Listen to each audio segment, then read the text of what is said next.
votre travail. Vous savez, ailleurs, les travails comme ça ne se fait pas par des particuliers comme on voit ici. Deux fois, on ramasse des chauffeurs en cours de route qui viennent effectuer les déplacements de vos biens. Ça ne se passe pas comme ça.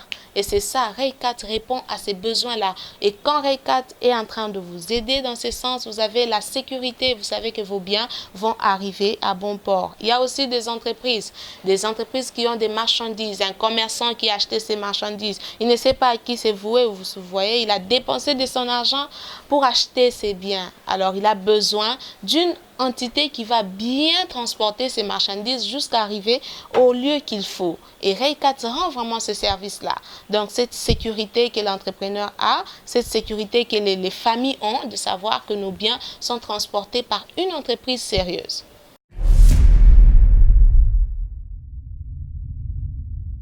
Les ressources, vous savez, pour entreprendre, il faut avoir quelque chose. Il faut avoir quelque chose, ça peut être de l'argent, ça peut être de l'intelligence, ça peut être les bâtiments, ça peut être... Mais pour commencer d'abord, il faut avoir quelque chose.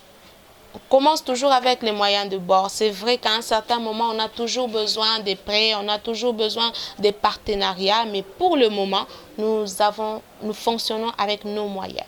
C'est-à-dire, j'ai un projet, j'ai conçu un projet, mais j'ai réuni aussi les montants qu'il faut, ne fût-ce que pour le démarrage. Et après, je pourrais solliciter de l'aide, je pourrais solliciter des financements. Mais d'abord, nous travaillons avec nos moyens propres. Les partenariats sont en cours. Mais ils ne sont pas encore aussi présents comme cela.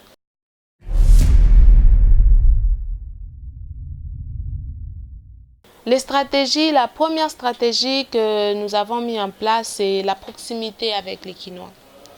Vous savez, les Quinois, ils déménagent à tout moment et il a besoin de quelque chose de plus présent. C'est-à-dire, la personne déménage demain et elle a besoin que quand elle cherche, elle trouve la personne là présente. Non pas lui dire, reviens dans une semaine, faisons ceci, pas beaucoup de procédures. C'est-à-dire, nous sommes accessibles. C'est une stratégie que nous avons fait pour que le peuple congolais n'ait pas de difficultés à nous atteindre. C'est-à-dire, quelqu'un qui déménage aujourd'hui, on peut entrer en contact avec cette personne et effectuer le déménagement le même jour. Ça, c'est la proximité. Il y a des entreprises aussi. Pour les entreprises, ce n'est pas brusque. Ce n'est pas vraiment brusque comme les maisons. Avec les entreprises, c'est tout un programme. Une entreprise ne déménage pas brusquement. Mais la proximité, elle est là. Nous sommes à la portée du peuple. C'est-à-dire, ils peuvent nous contacter et nous commençons la démarche et la finissons le même jour. Bien que prévenir, c'est toujours mieux, mais il y a aussi cette capacité d'entrer en contact avec Raycat et de déménager les mêmes jours. C'est ça notre stratégie, la proximité avec le peuple.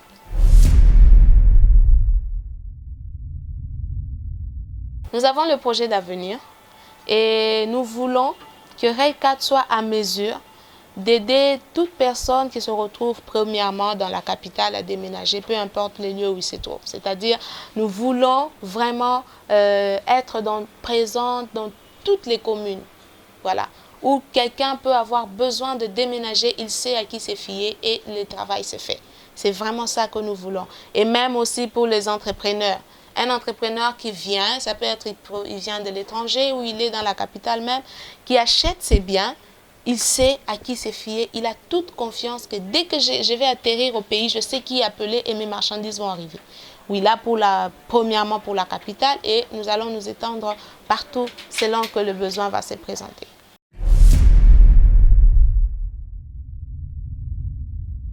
Être entrepreneur, ce n'est pas facile. Je ne vous dirai pas que c'est facile. Non, ce n'est pas facile. Ça demande beaucoup de force, ça demande beaucoup d'énergie, beaucoup de courage. Ça demande d'être au-dessus de l'échec. Que vous échouez, vous avez la force de vous relever et de continuer. Alors, vous avez des projets, mais ça demande aussi d'avoir cette marque personnelle et de vouloir à ce qu'elle soit forte. Alors, si vous avez ces idées-là d'entreprendre, sachez que vous êtes les bienvenus dans ce monde parce que notre pays en a besoin. Je vous conseillerais juste d'être plus fort que l'échec. Je vous conseillerais d'être plus fort que l'escroquerie. Je vous conseillerais d'être plus fort et surtout de vous former. Parce que quand on est formé, on sait bien faire les choses.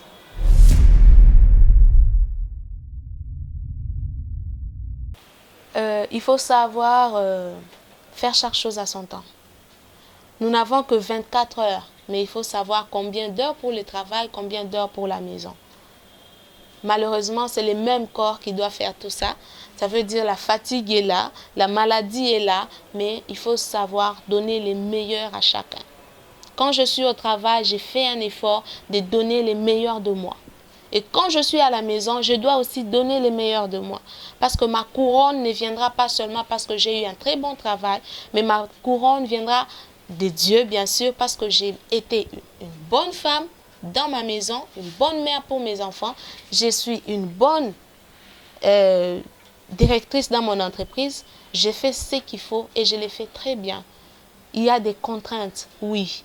C'est pour cela que vous allez vous rendre compte que les personnes qui sont tellement occupées n'ont même plus le temps de rester au coin de la rue en train de parler des problèmes des autres parce que j'ai tellement peu de temps. J'ai tellement peu de temps. Vous voyez, il faut savoir maximiser. Je suis à la maison, je maximise, je donne les meilleurs de moi. Je suis au travail, je maximise, je donne les meilleurs de moi. C'est ça, en fait, le secret.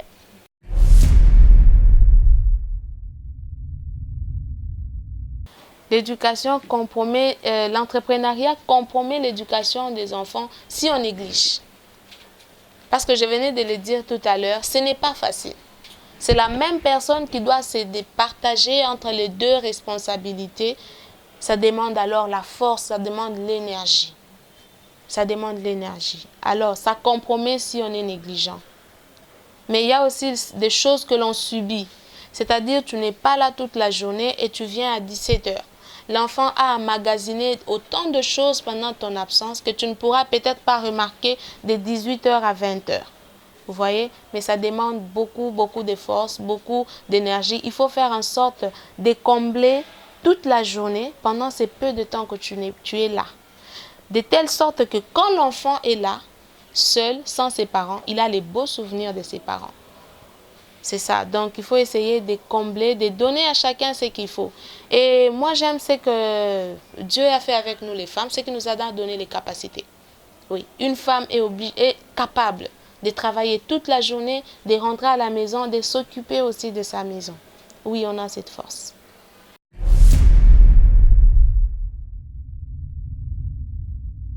À tous ceux-là qui nous suivent, je dirais, c'est possible de commencer son entreprise aussi petite qu'elle soit, de commencer, de monter, de gravir des échelons jusqu'à ce qu'elle devienne une grande entreprise. Mais cela peut se faire dans 20 ans. Cela peut se faire aussi dans 2 ans. Soyez persévérant avec ce que vous avez. Vous le sentez mieux que quiconque. Donc vous pouvez l'exprimer aussi mieux que quiconque. Faites-vous confiance. Dites-vous, mieux vaut commencer et échouer peut-être, plutôt que de ne jamais commencer et dire si j'avais commencé. Osez, faites un pas, mais ne le faites pas de manière légère. Soyez confiant avec vous-même. Dites-vous que vous avez des capacités, vous avez des potentialités, vous avez beaucoup de choses qui sont avec vous pour commencer, réussir et s'épanouir. Les grandes entreprises que nous voyons aujourd'hui, toutes n'ont pas commencé grandes. Il y a des entreprises qui ont commencé au coin de la rue. Il y a des entreprises qui ont commencé avec une personne. Il y a des entreprises qui ont commencé avec un seul j'aime sur Facebook. Alors, ça demande beaucoup de force. Alors, je vous encourage, vous avez de l'ambition, vous avez des idées, n'hésitez pas à les extérioriser. Le faible commencement des Ray Cats, c'était, comment je peux dire, l'ignorance du Congolais par rapport à une entreprise qui effectue les déménagements. Ça a été dur pour nous de dire aux gens, voilà, nous sommes là pour vous aider à déménager. Ça n'a pas existé et les Congolais ne connaissent pas ça. Et dans ces temps-là d'ignorance, vous voyez, on paye les prix. On paye les prix, vous êtes là, personne ne vous contacte. Vous allez vers les gens, ils vous disent, Je suis chez moi, je n'envisage pas de déménager. C'était ça les faibles commencements où vous êtes d'abord rejeté. Les gens ne vous comprennent pas. Vous n'avez aucun déménagement. Les gens ne savent pas vraiment ce que vous faites. Et après, les gens, les Quinois, ont commencé à comprendre que je peux juste aller là-bas et mon déménagement s'est fait très bien. Et aussi la satisfaction des autres ont fait que les messages passent vite. Raycat m'a aidé à déménager et c'était merveilleux. Raycat m'a aidé à déménager et l'information qui passe. Et nous-mêmes aussi, nous ne lâchons pas. Nous informons, nous faisons la publicité, nous travaillons avec les tracts que nous donnons, nous parlons et nous voyons que nous sommes en train d'être connus. Et là, vraiment, l'ouverture est là. L'ouverture est là. Nous nous intégrons petit à petit. Vous savez, ce n'est pas tout le monde. Quand il y a un changement, les gens sont hostiles au changement. Ce n'est pas tout le monde qui accepte qu'il peut appeler et juste passer au bureau et puis le travail s'est fait. Mais on s'intègre, on a fait des sorties en public pour expliquer aux gens c'est quoi Raycat. Et là, voilà, nous sommes en train de vraiment nous intégrer parce que nous avons fait des déménagements vraiment dans la capitale, d'un coin à l'autre. Les gens sont maintenant intéressés par Raycat.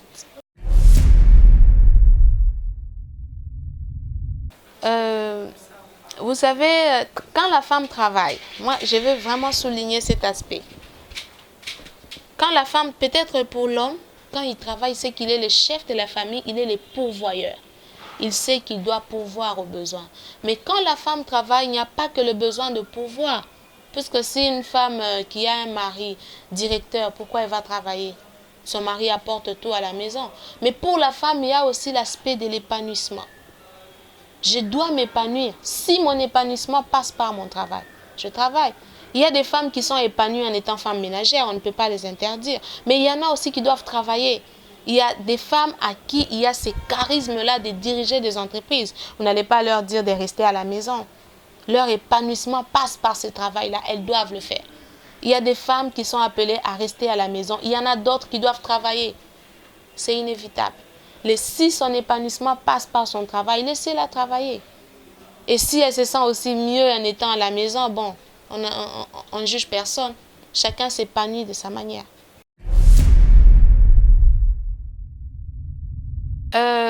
Aller à l'église, déjà, pour moi, ce n'est pas un accessoire. C'est un programme primordial. Donc, quand je sors de chez moi, je sais que je travaille jusqu'à telle heure. Je suis à la maison jusqu'à telle heure. J'ai un programme d'église. Mon épanouissement, l'accomplissement de ma destinée n'est pas seulement que je sois ici en train de travailler, mais c'est que je serve à la gloire de Dieu qui m'a créé. Je ne peux pas prendre l'église comme un accessoire en disant aujourd'hui je travaille beaucoup, je pars pas. Non. Je suis à l'église parce que je dois servir mon Dieu.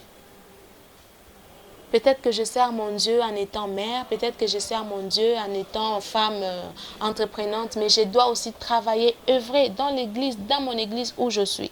Ce n'est pas un accessoire pour moi, c'est nécessaire, je ne peux pas me passer de Dieu, sinon que serais-je?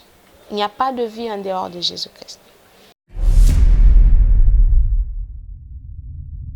J'aimerais vous dire que vous n'existez pas par hasard. Le